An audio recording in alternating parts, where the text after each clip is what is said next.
ओम श्री गुरुवे नमः। ओम श्री गुरुवे नमः। ओम श्री गुरुवे नमः। हर हर महादेव। प्रणाम मित्रों। अब तक हमने स्वर विज्ञान की प्राथमिक बातों पर चर्चा की। अब हम स्वर विज्ञान के सूक्ष्मता में प्रवेश धीरे धीरे कर रहे हैं। आज के सोपान में जो हम चर्चा करने वाले हैं, हम अपने स्वरों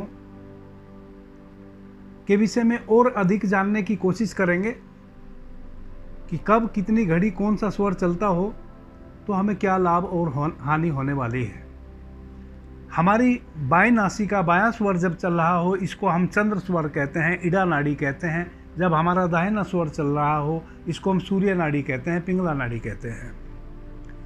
आदरणीय मित्रों, 2.5 घड़ी में हमारा स्वर चेंज होता है। अगर हमारा सब कुछ हमारे अनुकूल चल रहा है, कुछ भी हमारे प्रतिकूल नहीं है, ना हमारे शरीर में कोई व्याधि है, ना हमारे साथ मानसिक रूप से, आर्थिक रूप से या सामाजिक रूप से कोई प्रॉब्लम होने वाली है, सब कुछ ठीक है, वैसी अवस्था में हर प्रत्येक 2.5 घड़ी में हमारा स्वर चेंज होता है। 2.5 घड़ी का मतलब है 1 घड़ी में 24 मिनट होते हैं, 2.5 घड़ी में 60 मिनट होते हैं। प्रत्येक 1 घंटे में हमारी कभी राइट नोजल से हम श्वास लेते हैं और फिर 1 घंटा हम अपनी बाएं नोजल से श्वास लेते हैं। यानी कि हर 2.5 घड़ी में 1 घंटे में हमारा ये स्वर चेंज हो जाता है। और कुछ क्षण जैसे 12-13 श्वास हम सुषुम्ना में लेते हैं। इसकी हमने विस्तार से पीछे चर्चा की है। अभी तक हम 15 वीडियो अपलोड कर चुके हैं यूट्यूब पर इस संबंध में। हमने एक प्ले लिस्ट भी बनाई है शिव सर्वोदय विज्ञान नाम से। उस प्ले लिस्ट में आपको सारे वीडियो स्वर विज्ञान से संबंधित जो हमारे द्वारा बातें करी गई हैं वह मिल जाएंगे। तो यह तो 2.5 घड़ी का एक नेचुरल प्रक्रिया हो गई हमारे श्वास के आदान प्रदान की। कभी कभी क्या होता है कि हमारी बाएं नासिका तो 2.5 घड़ी चल रही है, लेकिन जब बाएं नासिका से दाहिनी नासिका में श्वास परिवर्तित होता है तो वो 1 ही घड़ी चली।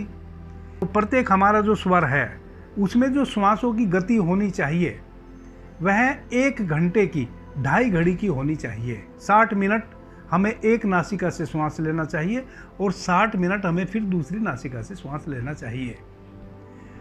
कभी कभी ऐसा होता है कि हमने एक नासिका से तो एक स्वर से तो हमने पूरा 60 मिनट श्वास लिया, लेकिन जब हमारा श्वास परिवर्तित हुआ दूसरे स्वर में, यानी कि बायां से दायां या दायां से बायां, तो उस स्वर से हमने 30 मिनट या 35 मिनट या 24 मिनट ही श्वास लिया और हमारा स्वर फिर परिवर्तित हो गया।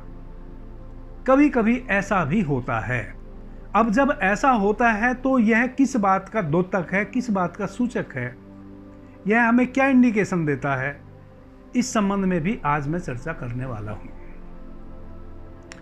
कभी कभी ऐसा भी होता है मित्रों कि सूर्य नाड़ी हमारी चल रही है सुबह में, सूर्य नाड़ी का दिन है और सूर्य नाड़ी ही हमारी चल रही है, और सूर्य नाड़ी हमारी शाम तक चल रही है। बीच में श्वास परिवर्तित ही नहीं हुआ, या हमारी चंद्र नाड़ी चल रही है और सूर्यास्त तक, सूर्योदय से सूर्यास्त तक हमारी बायां ही नासिका चल रही है, यानी कि चंद्र स्वर ही हमारा चल रहा है। हम लेफ्ट नोजल से ही निरंतर हम श्वास ले रहे हैं। वैसी अवस्था में हमारे साथ क्या शुभ अशुभ घटने वाला है, यह किस बात का द्योतक है, इस संबंध में भी आज हम चर्चा करेंगे। आज अगर पूर्णिमा की रात्रि में मैं निद्रा में जाता हूं अपने बिस्तर पे, और सुबह जब मैं सूर्योदय के समय निद्रा से जगता हूं, वह जो दिन होगा, वह जो दिवस होगा, वह जो सुबह होगी, वह कृष्ण पक्ष की प्रतिपदा का दिन होगा। यानी कि उस दिन से कृष्ण पक्ष शुरू हो गया है और वह उसका पहला दिन है। पहले दिन को हम प्रतिपदा कहते हैं। फिर अगले दिन द्वितीया, फिर तीसरे दिन तृतीया। तो यह जो कृष्ण पक्ष के पहला, दूसरा और तीसरा, यह जो 3 दिन होंगे, यह हमारे सूर्य स्वर के होंगे। अगर कृष्ण पक्ष यानी कि पूर्णिमा के अगले दिन से पहला, दूसरा और तीसरा जो दिन है, वह जो 3 तिथि हैं, प्रतिपदा, द्वितीया और तृतीया, यह सूर्य स्वर की होंगी। तो इस दिन जब हम सूर्योदय के समय निद्रा से जगते हैं, हमारा सूर्य स्वर चलते हुए होना चाहिए। कई मित्र कहते हैं कि हमें स्वर की पहचान क्या सूर्योदय के बाद करनी चाहिए या सूर्योदय से पहले करनी चाहिए? नहीं आदरणीय मित्रों, हमारा जो स्वर है वह 24 घंटे में 24 बार ही चेंज होता है। 12 टाइम हम राइट नोजल से श्वास लेते हैं और 12 टाइम हम लेफ्ट नोजल से श्वास लेते हैं, अगर हम स्वस्थ हैं। अगर हम स्वस्थ नहीं हैं तो इसकी अवधि घटती और बढ़ती रहती है। 24 घंटे में 60 घड़ी होती हैं। हर 2.5 घड़ी में आपका स्वर चेंज हो जाता है। एक घड़ी 24 मिनट की होती है, यानी कि 1 घंटे में 2.5 घड़ी होती है। तो यूं तो प्रत्येक घंटा आपका स्वर चेंज होता रहता है। हमें जब अपने स्वर को प्रथमता ज्ञात करना हो, जहां से हमें अपने स्वर की गणना करते हुए अच्छे बुरे प्रभावों को समझना हो, वह हमें समझना है सूर्योदय के समय से। जब सूर्य उदय हो रहा हो, तो अब आप ऐसा समझें कि आपका कोई भी स्वर 1 घंटा चलता है। अब सूर्य उदय हो रहा है, जरूरी नहीं है कि जब आप सूर्य में लालिमा आ रही हो तभी आप उठें, जगे। आप 10 मिनट पहले जगे या 10 मिनट बाद भी जगे तो भी कोई प्रॉब्लम नहीं है। यानी कि सूर्योदय के 10 मिनट बाद तक भी अगर आप अपने श्वासों को, अपने स्वरों को परखने की कोशिश करेंगे तो भी चलेगा। आप जब भी अपने स्वरों को ज्ञात करें तो सूर्योदय के समय करें। वह आपका पहला परीक्षण होना चाहिए स्वरों का, और यह अनिवार्य नहीं है। आदरणीय मित्रों, स्वर विज्ञान बहुत ही सूक्ष्म विज्ञान है। आप ऐसा समझे कि स्वर शास्त्री अगर आपको बनना है तब तो आपको अपने स्वरों में तिथि का, वार का, दिशा का और स्वरों के साथ जो तत्व चलते हैं, कभी पृथ्वी तत्व चलता है, कभी जल तत्व चलता है, कभी अग्नि तत्व चलता है, कभी वायु तत्व चलता है, कभी आकाश तत्व चलता है। फिर इन तत्वों का भी आपको ज्ञात होना अनिवार्य है अगर आप स्वर विज्ञानी बनना चाहते हैं। अगर आप इन सभी चीज़ों को अपने ज्ञात में रखते हैं, अभ्यास करते हैं, तो प्रत्येक व्यक्ति स्वर विज्ञानी बन सकता है। अगर आप सभी चीज़ों को साधते हुए कोई कार्य का निर्णय लेते हैं, तब तो 100% जो भी आप कहेंगे, जो भी आप करेंगे, वह होने वाला है। उसको दुनिया की कोई शक्ति होने से रोक नहीं सकती है। लेकिन सब तो स्वर विज्ञानी बन नहीं सकते हैं, इसलिए सब लोग प्रतिपदा और शुक्ल पक्ष की प्रतिपदा या कृष्ण पक्ष की प्रतिपदा में जग सके, ऐसा भी संभव नहीं है। बहुत सारे मित्र रात्रि में कार्य करते हैं, वर्क करते हैं, नौकरी करते हैं और सुबह 4 बजे वो सोते हैं, फिर वो 10 बजे 11 बजे सो के उठते हैं। तो कितने ही प्रकार की प्रॉब्लम है कई मित्रों के साथ। जरूरी नहीं है कि आप कृष्ण पक्ष, शुक्ल पक्ष की प्रतिपदा के दिवस में यह जाने कि आपका स्वर कौन सा चल रहा है। अगर संभव है और आप जान सकें तो आपको अति से लाभ मिलने वाले हैं, ये तय है, लेकिन अनिवार्य नहीं है। आप चाहें तो केवल इतना भर प्रयोग आप कर सकते हैं। माना कि सूर्योदय के समय आप देर रात्रि तक ड्यूटी में रहे हैं और 4 बजे 5 बजे आप अपने बिस्तर पे सोने गए हैं, अब 10 बजे 11 बजे आप सो के उठे हैं। लेकिन संध्या तो एक ऐसा समय है, उस समय पे तो आप जगे हैं। आप अगर सुबह में सूर्योदय के समय अपने स्वरों का ख्याल नहीं रख सकते हैं तो संध्या के समय आप रख सकते हैं। जब भी संध्या हो रही हो तब आपका दाहिना स्वर चलते हुए होना चाहिए। आप अगर इस बात का भी केवल प्रयास कर लें कि आप जब सूर्यास्त हो रहा हो, जब सूर्य डूबने को हो, तब आपकी दाहिनी नासिका चल रही हो। कोई सी भी तिथि हो, कोई सा भी वार हो और कोई सा भी पक्ष चल रहा हो, अगर आप इतना भी ज्ञात में रख लेते हैं तब भी आप स्वर विज्ञान का बहुत हद तक लाभ ले सकते हैं। एक बात। दूसरी बात, आपके जो दैनिक कार्य हैं उनमें आप स्वर विज्ञान का कैसे लाभ ले सकते हैं? प्रत्येक व्यक्ति लाभ ले सकता है। वह क्या है? स्वर विज्ञान सभी के लिए है। हर प्रत्येक चीज का एक विज्ञान है, एक साइंस है। हम उस साइंस को अगर जान लेते हैं, उस विज्ञान को अगर जान लेते हैं तो हमारे जीवन में हम सरलता से जी पाते हैं। मनुष्य के जीवन में जितनी भी कठिनाइयां हैं, चाहे वो व्याधि से ग्रस्त हम हो जाते हों या मानसिक रूप से हम किसी परेशानी में पड़ जाते हों या आर्थिक रूप से हम किसी परेशानी में पड़ जाते हों या सामाजिक रूप से हमारी प्रतिष्ठा दांव पे लग जाती हो, सब कुछ होता अज्ञानतावश ही है। अज्ञान हम किसको कहते हैं? विज्ञान का नहीं जानना। विज्ञान का हमारे जीवन में अभाव होना ही अज्ञान है। जब हमें किसी चीज की नॉलेज नहीं होती है, इसका मतलब हम अंधकार में हैं उतनी मात्रा में जितनी मात्रा में हमें नॉलेज नहीं है। तो विज्ञान सम्मत होने का मतलब है हम प्रकाश में हैं, और विज्ञान के विपरीत होना अज्ञानता में है, अंधकार में है।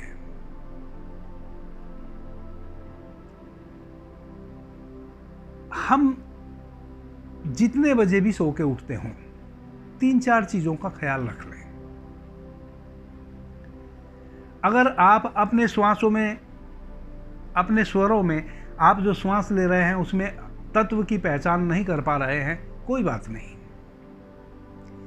अगर आपको दिशा का ज्ञान नहीं है, कब कौन से स्वर की कौन सी दिशा है, कौन सा दिन होना चाहिए, जैसे हमारा जो बायां स्वर है उसका जो दिवस है वह बुध, बृहस्पति, शुक्र, सोमवार, बुधवार, बृहस्पतिवार और शुक्रवार है। दाहिना जो हमारा स्वर है, यानी कि हमारा जो सूर्य स्वर है, पिंगला नाड़ी है, इसके जो दिन है वह है शनिवार, रविवार, मंगलवार, 3 दिन। इसी प्रकार से आप शुक्ल पक्ष की जो प्रथमा है, द्वितीया है और तृतीया है, यह चंद्र स्वर की है। चतुर्थी, पंचमी और षष्ठी सूर्य स्वर की है। सप्तमी, अष्टमी और नवमी फिर चंद्र स्वर की है। दसवीं और द्वादशी यह फिर सूर्य स्वर की है। त्रयोदशी और चौदस यह फिर चंद्र स्वर की है। इस प्रकार से तिथि हैं। अगर हमें इन तिथियों का भी ज्ञात ना हो, हमें अपनी श्वासों में तत्व का भी ज्ञात ना हो, कब हमारी कौन श्वास में पृथ्वी तत्व चल रहा है, कब जल तत्व चल रहा है, कब वायु, आकाश, अग्नि चल रहा है, इसकी भी अगर हमें पहचान ना हो, छोड़ दो, मत पड़ो उस चक्कर में।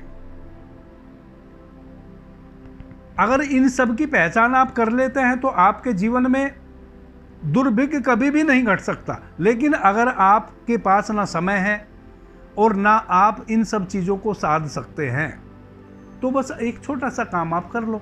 वह क्या कर लो? जब आप बिस्तर पर से उठो, कितने भी बजे आप सो के उठ रहे हैं बिस्तर पर से, जो भी स्वर आपका चल रहा है उस स्वर को देखो। अगर बायां स्वर चल रहा है तो बायां, दायां स्वर चल रहा है तो दायां। अगर बायां स्वर चल रहा है यानी कि ईड़ा नाड़ी चल रही है, ईड़ा नाड़ी की तरफ आप अपने चेहरे पे ऐसे हाथ रखते हुए अपने बाएं पैर को प्रथमतः आप नीचे रखिए और बाईं तरफ 4 कदम चलिए। उसके बाद आपको जिधर चलना है उधर चलिए। अगर आपकी दाहिनी नासिका चल रही हो तो दाहिने आंख के ऊपर से ऐसे हाथ रखते हुए और अपना दाहिना राइट जो आपका लेग है उसको आप पलंग से नीचे रखिए और 3 कदम आप राइट साइड में चलिए। 3 कदम राइट साइड में चल के फिर आपको जिस दिशा में जाना है मुड़ के आप उस दिशा में चले जाइए। यह आप कर सकते हैं। यहाँ से आपके जीवन की शुरुआत हो गई स्वर के अकॉर्डिंग, स्वर के अनुसार। दूसरा, जब आप छोटी नेति या बड़ी नेति कर रहे हों उस समय आप इस बात का ध्यान रखें, छोटी नेति कहते हैं पेशाब जाने को और बड़ी नेति कहते हैं लैट्रिन जाने को। तो जब आप छोटी नेति कर रहे हों तब आपका चंद्र स्वर चल रहा हो, यानी कि आपका लेफ्ट नोजल से आप श्वास ले रहे हों, तब आप पेशाब करने के लिए जाइए। जैसे आप सुबह में सो के बिस्तर से उठे और आपका दाहिना स्वर चल रहा है तो सबसे पहले आदमी क्या करता है, अपने बाथरूम जाता है। सबसे पहले वह छोटी नेति करता है, यानी कि यूरिन पास करता है, पेशाब जाता है। अब राइट स्वर चल रहा था और आप सीधे पेशाब करने बाथरूम में चले गए तो आपके शरीर में बहुत प्रकार की व्याधि आने वाली है, आप रोक नहीं सकते उनको। व्याधियों से आप ग्रस्त हो जाएंगे। तो क्या करें, सबसे पहले आप उठ गए हैं, आपका राइट स्वर चल रहा था, राइट लेग आपने ज़मीन में पहले रखा, 3 कदम आप राइट में चले, उसके बाद आप जिस दिशा में भी आपको जाना था आप चले। आप अपने बाएं स्वर को चलाने की कोशिश कीजिए। कुछ दूर चलने के बाद आप कहीं आराम से बैठ जाइए किसी स्थान पे और अपने बाएं स्वर को, यानी कि अपने चंद्र स्वर को चलाने की कोशिश कीजिए।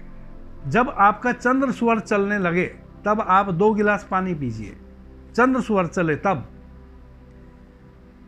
उसके उपरांत आप बाथरूम में जाइए छोटी नेति के लिए, यानी कि पेशाब यूरिन पास करने के लिए। उसके बाद फिर आप वापस आइए बाथरूम से।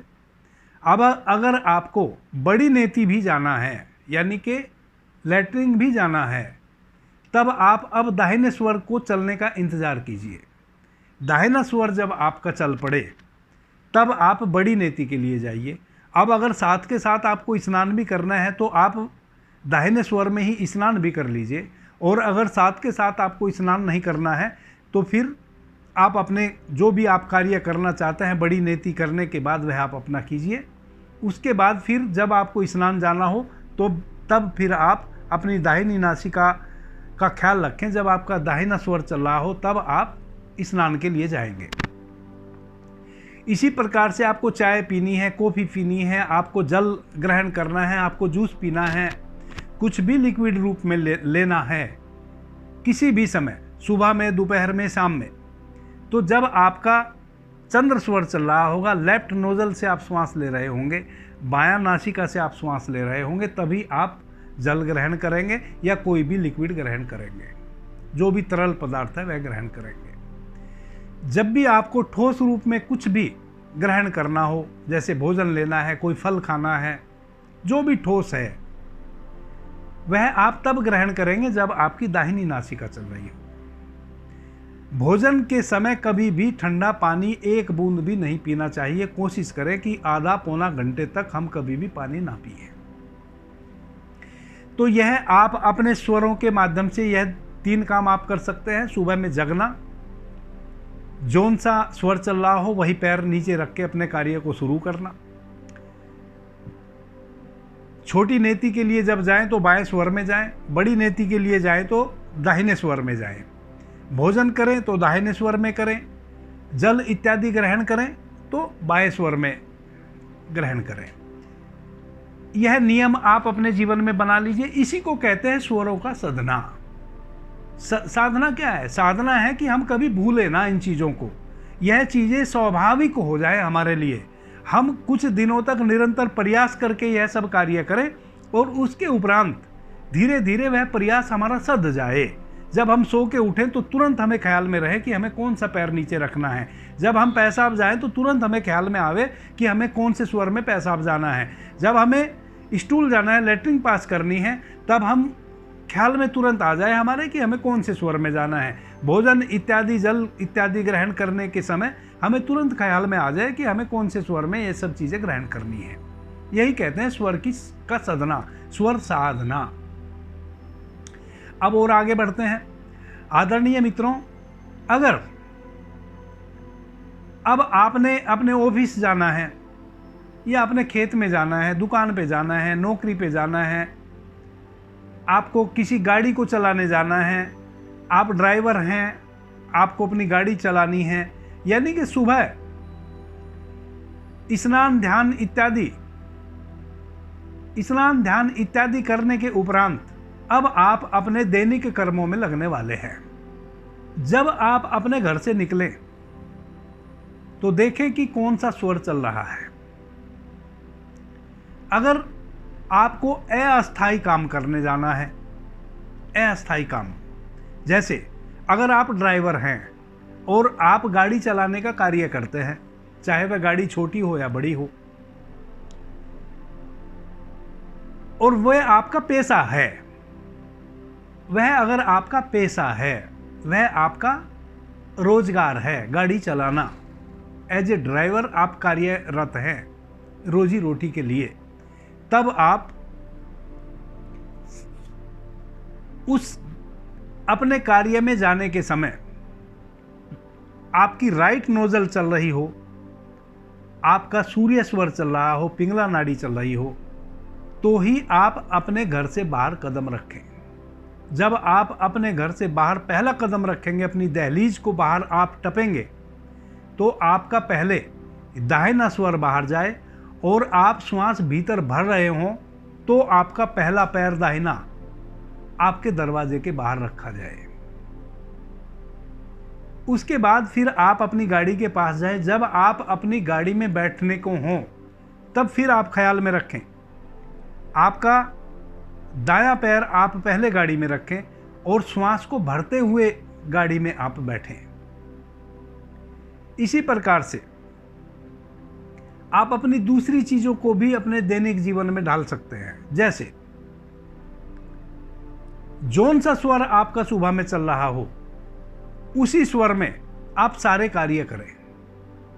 जैसे अगर आप स्नान करने के बाद वस्त्र धारण कर रहे हैं, आपने कुर्ता पहनना है, शर्ट पहननी है, पायजामा पहनना है, पैंट पहननी है, कोई भी वस्त्र आपने धारण करना है, तो अगर आपको पैरों में जो भी आप पहनते हैं, पैंट पहनते हैं, पायजामा पहनते हैं, सलवार पहनते हैं, राइट वाला जो आपका पैर है उसमें आप पहने, फिर लेफ्ट वाले में पहने। इसी प्रकार से पहले राइट हैंड अपनी शर्ट में, शर्ट की बाजू में पहले राइट हैंड घुसाएं, फिर लेफ्ट हैंड घुसाएं, तब पूरी शर्ट को पहने। इसी प्रकार से जब आप खाना खाएं, आपका राइट स्वर चल रहा है तभी आपको खाना खाना है, तो राइट हाथ से ही आप खाना रिसीव करें, दाहिने हाथ से आप उस भोजन को ग्रहण करें, रिसीव करें। इसी प्रकार से जब आप भोजन के हाथ धोने जा रहे हैं, भोजन ग्रहण करने के पश्चात आप अपने बेसिन में अपना हाथ धोने जा रहे हैं, तो अक्सर जब हम नल चलाते हैं तो राइट, वह जो नोजल है उसको जब हम चलाते हैं तो राइट से ही चलाते हैं। लेकिन अगर बायां स्वर चल रहा हो तब आपको अपने बाएं हाथ से नोजल को खोलना है, यानी कि नल को बाएं हाथ से खोलना है। साबुन उठाएं तो उसी हाथ से उठाएं जो स्वर आपका चल रहा है। तौलिया उठाएं तो उसी हाथ से उठाएं जो स्वर आपका चल रहा है। इस प्रकार से आप प्रत्येक कर्म उसी दिशा से करें जो आपका स्वर चल रहा है। अब अगर थोड़ी देर बाद जब आप खाना खा रहे थे तो आपका दाहिना स्वर चल रहा था, लेकिन अब आप उठ के हाथ धोने के लिए गए अपने वाश बेसिन में, तब तक आपका बायां स्वर चालू हो गया, तो अब आप बाएं हाथ से ही नल को खोल के हाथ धोएंगे। तो इस प्रकार से आप अपने दाएं बाएं स्वर के हिसाब से दिशाओं का ध्यान रखते हुए कार्य कर सकते हैं। जो स्थिर कार्य हैं, जैसे आप जमीन खरीदने जा रहे हैं, कोई भी सामान घर के लिए आप खरीदने जा रहे हैं, किसी भी ऐसे कार्य की आप शुरुआत करने जा रहे हैं जो बहुत लंबे समय तक टिकने वाला है,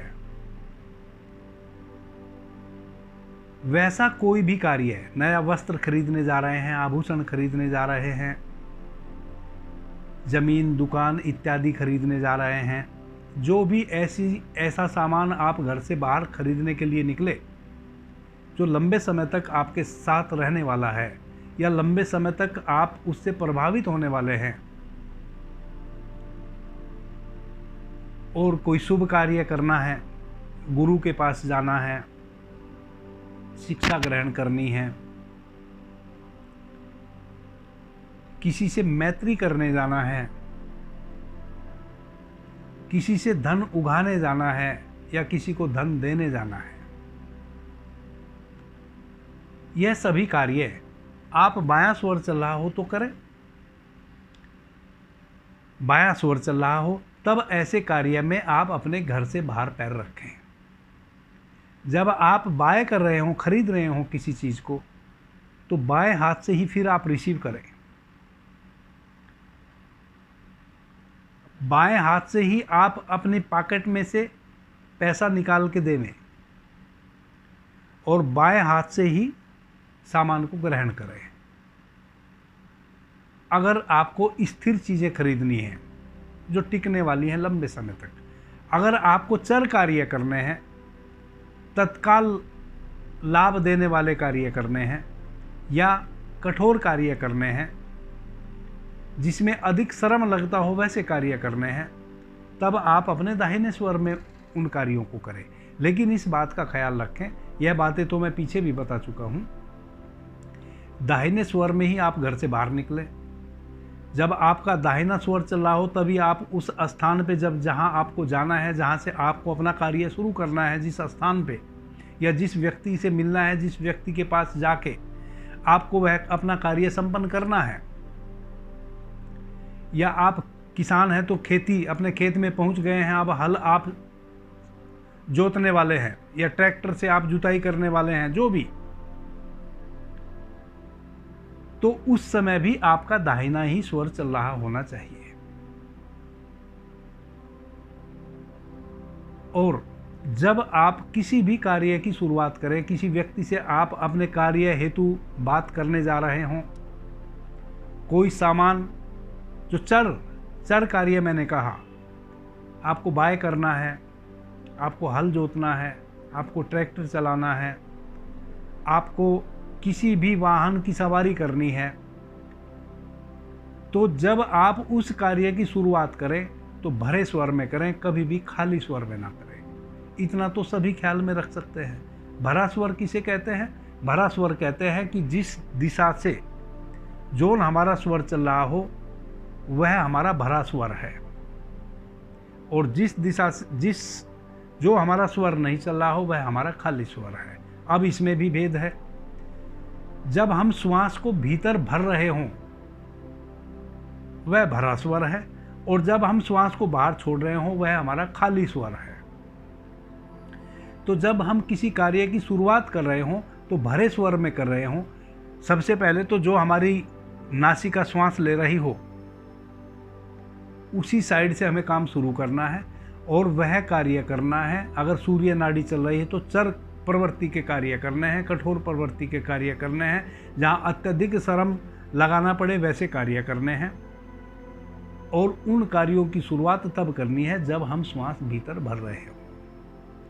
आदरणीय मित्रों, हमारी भीतर जाती हुई श्वास अमृत है, जीवन है, और हमारी बाहर जाती हुई श्वास मृत्यु है।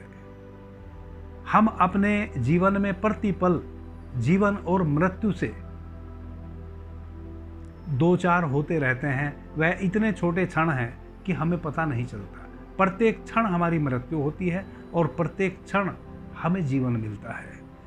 हम जो श्वास भीतर लेते हैं वह हमारे लिए जीवनदायिनी होती है, और हम जो श्वास बाहर छोड़ते हैं वह हमारी मृत्यु होती है। उतनी देर हमारा शरीर मर चुका होता है। यह बहुत छोटा क्षण है, हमें इस मृत्यु का आभास नहीं होता।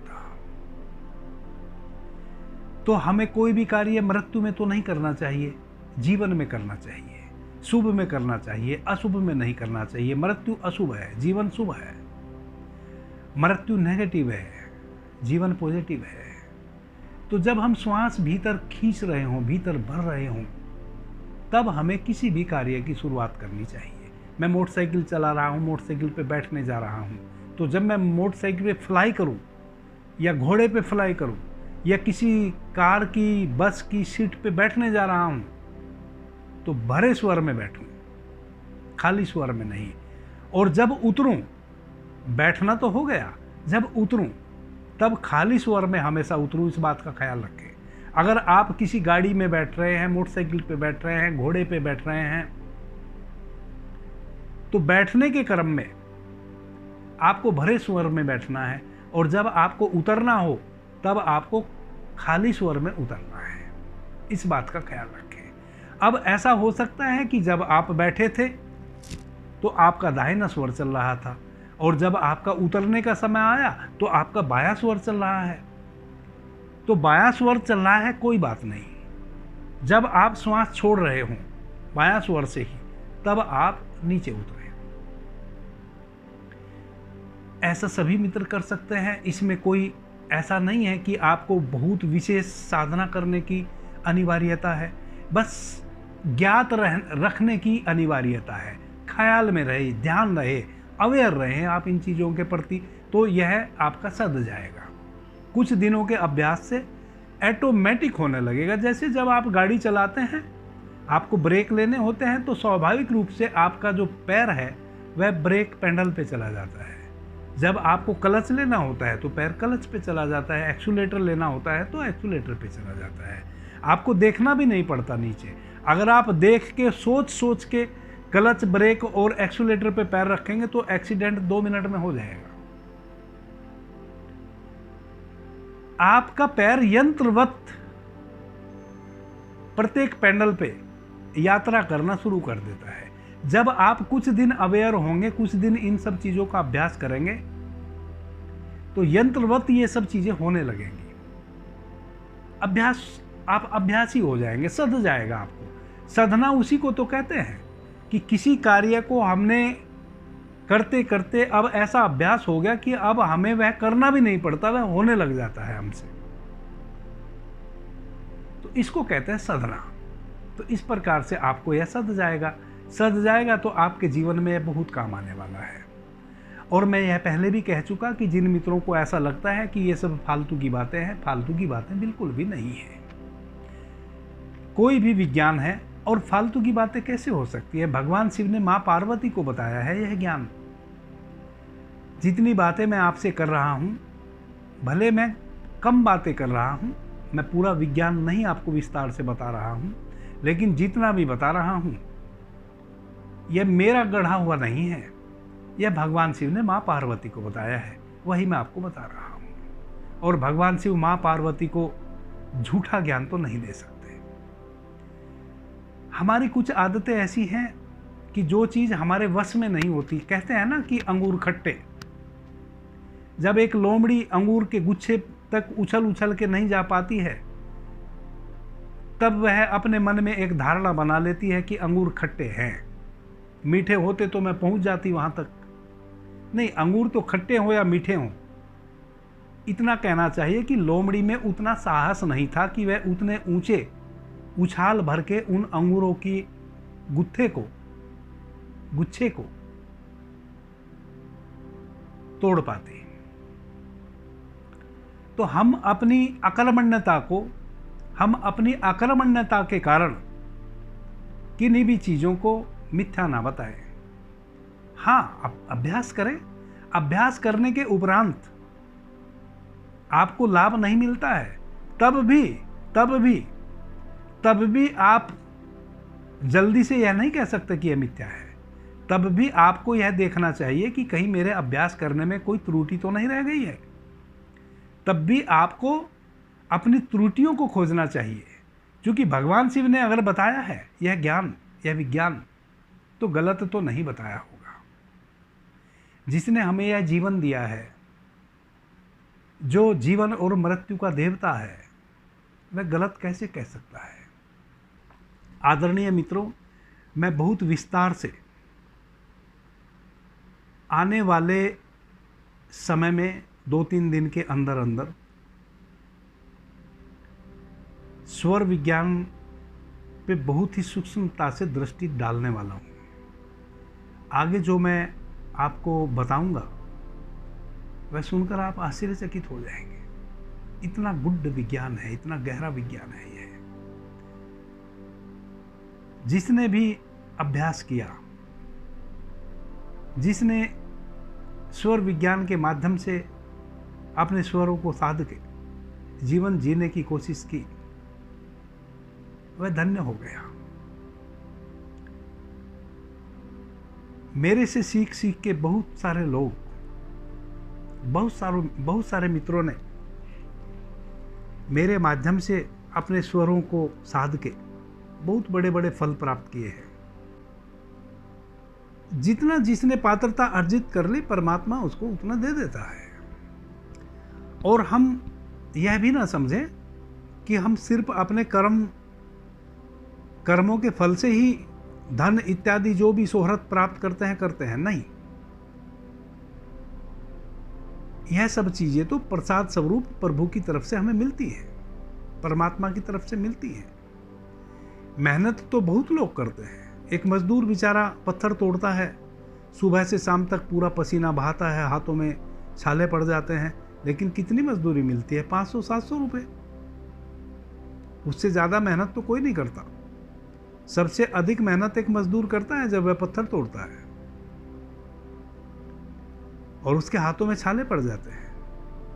और कितनी भी गर्मी पड़ रही हो, मई जून के महीने में जब सूर्य अग्नि उगल रहा होता है, तब भी वह धूप में कार्य कर रहा होता है, पसीने से तरबतर हो जाता है, उसकी त्वचा भी झुलस जाती है। उससे ज़्यादा तो मेहनत कोई नहीं कर सकता।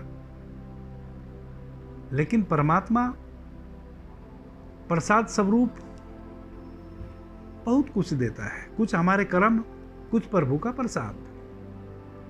तो प्रसाद रूप में प्रभु बहुत कुछ देता है। अब हम बात कर लेते हैं, कभी कभी ऐसा भी होता है कि 4 घड़ी निरंतर हमारा बायां स्वर चल रहा है, जो कि 2.5 घड़ी में चेंज हो जाना चाहिए था, लेकिन नहीं हुआ। 4 घड़ी बायां स्वर चला, फिर 2.5 घड़ी दायां स्वर चला, और फिर 4 घड़ी बायां स्वर चला। 4 घड़ी का मतलब 1 घड़ी 24 मिनट की होती है। तो 4 घड़ी कितने मिनट की हो गई? 96। तो 96 मिनट, अगर निरंतर 96 मिनट तक हमारा बायां स्वर चल रहा है और 96 मिनट बायां स्वर चलने के पश्चात दाहिने स्वर हमारा शुरू होता है, तो उसका क्या फल है? और 4 घड़ी लगातार बायां स्वर शुरू हुआ और 4 घड़ी तक बायां ही स्वर चला, यानी कि चंद्र स्वर से ही हम श्वास लेते रहे 4 घड़ी तक। दाहिना स्वर हमारा शुरू हुआ 4 घड़ी के पश्चात। इसका फल है, आपको कोई इतनी कीमती वस्तु आपके समक्ष आपको मिलने वाली है, कहीं से भी उपहार स्वरूप, या आपने पहले से कोई कार्य किया था उसका फल, जिसकी आपने कल्पना भी नहीं की थी। अगर 4 घड़ी निरंतर आपकी बाईं नासिका से श्वास चलती है किसी भी समय, तो आप समझ लीजिए कि 24 घंटे के अंदर अंदर किसी ऐसी वस्तु का आपके जीवन में आगमन, यानी कि ऐसा उपहार या ऐसी कोई कीमती चीज आपको मिलने वाली है। वह किसी मनुष्य के द्वारा मिले, प्रकृति के द्वारा मिले, किसी दोस्त से मिले, मित्र से मिले, या आपके ही किसी पूर्व में किए हुए कर्म का फल, जिसको अब आप भूल चुके थे, या कोई कार्य आपने किया था, जैसे आपने कहीं पैसा इन्वेस्ट किया और वो पैसा डूब गया आपकी नजर में और आप उसको भूल गए। तो ऐसा जिसकी कल्पना भी अब आपको नहीं है कि एक शुभ होने वाला है, वैसा कोई शुभ 24 घंटे के अंदर अंदर आपके साथ घटने वाला है। कब? जब आपकी बाईं नासिका 4 घड़ी चले। 4 घड़ी का मतलब है 96 मिनट लगातार निरंतर। इसी प्रकार से अगर 8 घड़ी लगातार आपकी बाईं नासिका चलती है, 8 घड़ी, एक घड़ी में 24 मिनट होते हैं।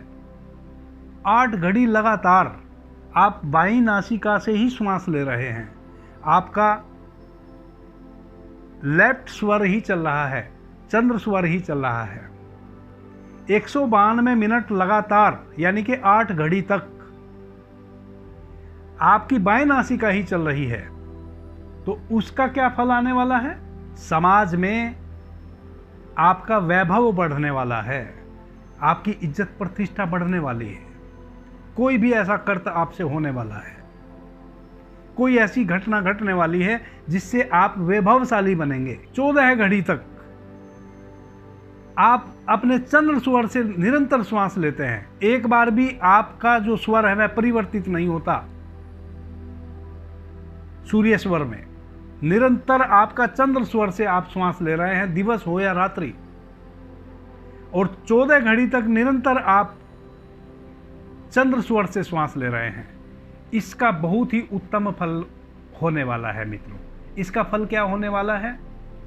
किसी भाग्यशाली व्यक्ति से जो आपके भाग्य का भी उदय कर देगा, आपकी गहरी मित्रता होने वाली है। आपके जीवन में किसी ऐसे व्यक्ति का आगमन होने वाला है जिससे आपकी गहरी मित्रता होने वाली है, और वह मित्रता आपके जीवन पर्यंत चलने वाली है।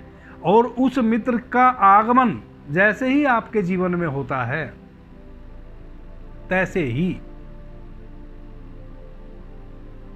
आपका भाग्य उदय होना शुरू हो जाएगा। और वह जो व्यक्ति है वह आपको मित्र रूप में भी मिल सकता है, प्रेमिका के रूप में मिल सकता है, पत्नी के रूप में भी आपको वह मिल सकता है। यानी कि आपका किसी ऐसी कन्या से या किसी कन्या का किसी पुरुष से विवाह तय हो सकता है इन 48-50 घंटों में, जो आपका भाग्य उदय होने वाला है जिससे जुड़ने के पश्चात। कब होगा ऐसा? जब 14 घड़ी तक निरंतर आपका बायां स्वर चल रहा हो। सुबह सूर्योदय से लेकर और दोपहर 12 बजे तक आपका बायां स्वर चल रहा हो, और राइट 12:01 पे आपका सूर्य स्वर शुरू हो गया, और संध्या जब सूर्य का अस्त हो रहा है, जब सूर्य डूब रहा है, तब तक लगातार अगर आपका सूर्य स्वर ही चलता रहे तो मित्रों इसके भी बहुत ही शुभ फल आने वाले हैं। वह क्या हैं? आपके जीवन में अगले 24 घंटे में जितनी भी घटनाएं घटेंगी, आप कोई भी कर्त करें, कोई भी नया कार्य करें, पुराने कार्य को निपटाने का कार्य करें, कोई भी मित्र आपसे मिलने आए, कोई रिश्तेदार आपसे मिलने आए, जितनी भी घटनाएं अगले 48 घंटे में आपके साथ घटने वाली हैं, उन सब घटनाओं के कारण आपका कुछ ना कुछ शुभ होता चला जाएगा। कोई मित्र आपसे मिलने आएगा, उसके मिलने के कारण भी आपका कहीं ना कहीं भाग्य उदय होगा। कोई रिश्तेदार मिलने आएगा, वह भी कोई ऐसी बात आपको बता के जाएगा जिसके कारण आपका शुभ होगा। तो शुभ और शुभ ही होने वाला है। जब सूर्य उगता है सुबह, तब से लेकर और संध्या में जब सूर्य डूबता है तब तक निरंतर अगर आपका चंद्र स्वर चलता है, आप लेफ्ट नोजल से श्वास लेते हैं, एक बार भी आपका सूर्य स्वर में श्वास परिवर्तित नहीं होती है, और जैसे ही सूर्य डूब जाता है तैसे ही आपका सूर्य स्वर चलने लगता है, और पूरी रात्रि आपका सूर्य स्वर चले, और सुबह में फिर अगले दिन चंद्र नाड़ी आपकी शुरू हो जाए। इस प्रकार से 2 दिन तक दिन में चंद्र स्वर और रात्रि में सूर्य स्वर चले, तो समझ लेना चाहिए कि वह व्यक्ति 120 वर्ष तक बिना किसी व्याधि से ग्रस्त हुए सभी स्वस्थ अंगों के साथ 120 वर्ष तक अपने जीवन को यापन करने वाला है। 14 घड़ी चलता है, उसका भी फल मैंने आपको बताया, लेकिन केवल 10 घड़ी आपका चंद्र स्वर चलता है, और 10 घड़ी के पश्चात सूर्य स्वर में श्वास परिवर्तित हो जाती है। तो आपके शरीर में किसी खतरनाक बीमारी का आगमन हो चुका, जिस दिन भी ऐसा हो कि सूर्योदय से लेके और 10 घड़ी तक, 10 घड़ी का मतलब 2.5 घड़ी का मतलब 1 घंटा होता है, तो 10 घड़ी तक अगर आपका चंद्र स्वर चल रहा है, समझ लो कि किसी खतरनाक बीमारी का आपके शरीर में आगमन हो गया। तुरंत अपने चिकित्सक से आप चिकित्सा कराएं, अपने शरीर का अवलोकन कराएं, डायग्नोसिस कराएं। अगर निरंतर रात दिन आपकी बाएं नासिका से 1 महीने तक श्वास चल रहा है, तो आर्थिक रूप से आप बिल्कुल खत्म हो जाने वाले हैं, यानी कि धन धान बिल्कुल आपके जीवन में से समाप्त हो जाने वाला है। माता लक्ष्मी की कृपा आपके ऊपर से बिल्कुल 100% माता लक्ष्मी रूठ चुकी है आपसे। एक एक पैसे के लिए, एक एक कौड़ी के लिए आप तरस जाने वाले हैं। तो यह तो हमने चंद्र स्वर के विषय में कहा। कल हम सूर्य स्वर के विषय में मित्रों चर्चा करेंगे, वीडियो बहुत लंबा हो जाएगा, और कल हम सूर्य स्वर के संबंध में चर्चा करेंगे। इसके अतिरिक्त कई ऐसी बीमारियां हैं शरीर में जिनको सौर विज्ञान के माध्यम से दूर किया जा सकता है, उन पे भी हम प्रकाश डालेंगे। परसों हम जो गर्भवती माताएं हैं उनके संबंध में चर्चा करेंगे। जैसा पुत्र और पुत्री हम चाहते हैं, वैसा पुत्र और पुत्री यह प्रकृति हमें प्रदान करे, उसका विज्ञान मैं आपको बताने वाला हूं। अभी के लिए इतना ही। आपने मुझे ध्यान से, प्रेम से सुना, उससे मैं बहुत अनुग्रहित हूं। सभी मित्रों को मेरा प्रणाम, धन्यवाद। हर हर महादेव।